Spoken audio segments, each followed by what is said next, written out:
It is a rare, pointed insight into one of the starkest secrets in Russia, President Vladimir Putin's security protocols.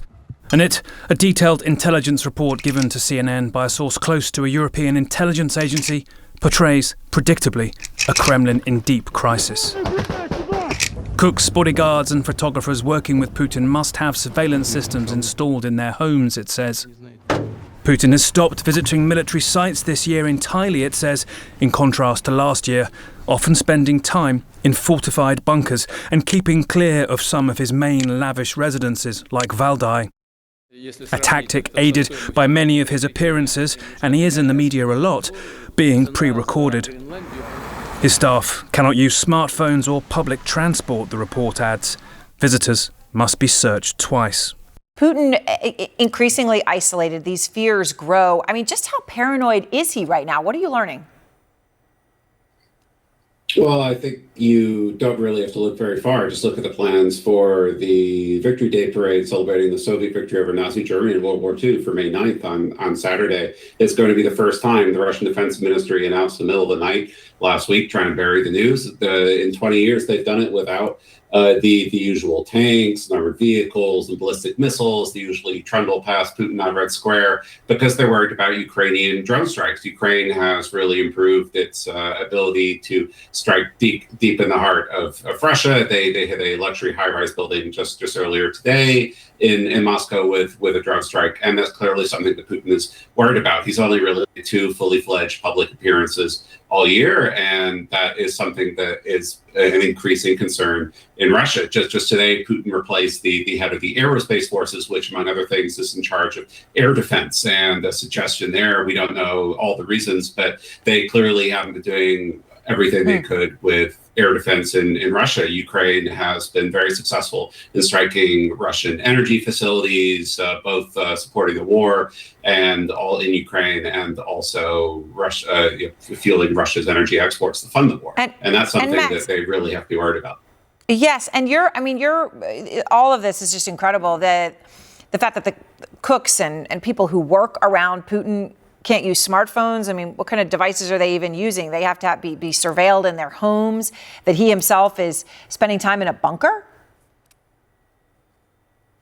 Yeah, well, the joke about Putin ever since coronavirus, the peak of the pandemic, where he basically went on lockdown with all but his very, very, very closest intimate circle. And that was where he came up with the whole plan for the Ukraine invasion. You may remember these really ludicrous scenes where he was meeting foreign dignitaries at opposite ends of this 30-foot long table. The joke that he was the old man in the bunker, and really that's become true. You talk to people who know him, they say that he spends the vast majority of his time in these secure facilities, micromanaging the war, obsessing over which village Russia may or may not take on the battlefield in Ukraine in the coming weeks. And he's becoming increasingly detached from the normal affairs of state. And you started to see this actually create some political blowback for him, because the economy is not doing very well. Russia has been shutting down mobile internet in Moscow and all across the country. Yeah. And that's made people pretty unhappy. Putin's approval ratings took a hit. So the fear and security measures reportedly increased after a Russian general was killed by a car bomb in Moscow. You talked about the drone strikes. This was a car bomb. And apparently in a heated meeting at the Kremlin, Putin's top military and security personnel blamed each other. So it sort of devolved into a finger-pointing exercise. So, what is the stability right now of Putin's inner circle? I think the real lesson from this reporting and this intelligence report is that Putin doesn't really have an inner circle anymore, even of the very tight circle of intimates that he had over the previous 25 years that he's been in power. The civilian officials who were told at all that he was planning the war, most of the oligarchs that he built up, who are among his closest friends, with very few exceptions, they're not really involved in this. They don't see him really very often at all, because he's only really regularly who are in his immediate family, or they're directly involved in planning the war. And when you see these generals who are being blown up, unlike Putin, they don't have anything like the kind of security that Putin has. Many of them were hit with bombs right at their homes, at their front doors of their buildings, and there wasn't a dedicated security agency that was really working on protecting these people. The defense ministry didn't have one, and so that obviously is going to lead to a lot of squabbling, and that certainly does not make for a cohesive war effort. Fascinating when Max is saying at this point, Putin doesn't even really have an inner circle anymore. Is this all just paranoia, or does Putin have reason, do you think, at this specific moment to be this afraid?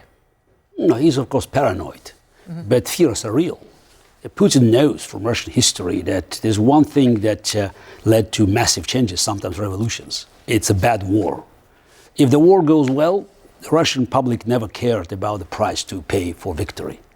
The cost was irrelevant. But bad wars, unwinnable wars, led to changes. It's the Russo-Japanese War in the beginning of the 20th century led to the constitutional monarchy.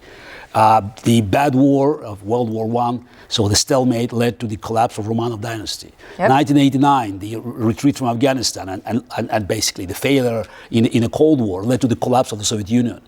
And while I may disagree about this, it's the inner circle making decisions about war against Ukraine, there was a kind of consensus that Russia would easily win.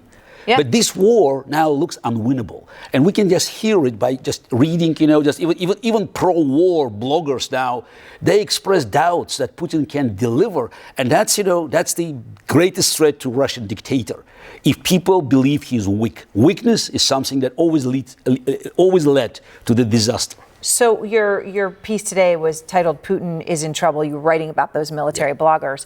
You're also talking about, what is the impact, and Max referenced this, but to the internet suddenly being shut down, to having this big May 9th thing that is usually, massive troops and tanks and all of these things be this small pared back thing. Yeah, look, as bad wars led to the trouble, good wars, won wars, always created, the special aura for the regime. That's why Putin and before him Soviet leaders always tried to capitalize on the World War II, the victory. So that's why the May 9th parade, by the way, Russia always celebrated May 9th because Stalin didn't want to do it on May 8th as the rest of the world, was a kind of sacred date. This is what made us great.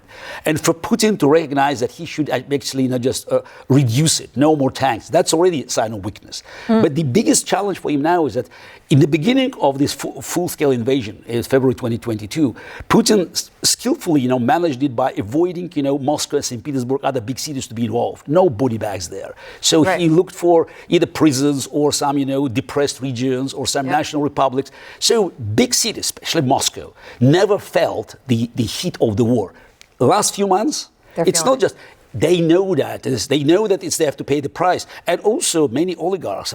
They have to also suffer financial losses because all these refineries and plants, somebody owns them. Right, that are getting hit by the drones. Exactly. So, and Ukrainians are very successful. Almost every day they hit one or two targets. One person at the beginning of the war who was very close to Putin was Sergei Shoigu, a former defense minister.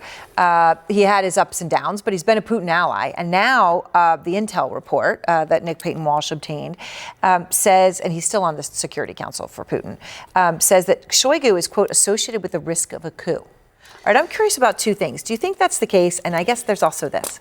If this comes out and is now in public, what happens to Sergei Shoigu when Putin sees this report? Look, I think it's hearsay. It's just the rumors. But remember Prigozhin. Yeah. It's the Prigozhin's rebellion was also about the war in Ukraine. But at that time, majority of Russian elite, including the army, supported Putin because they thought war in Ukraine was too profitable.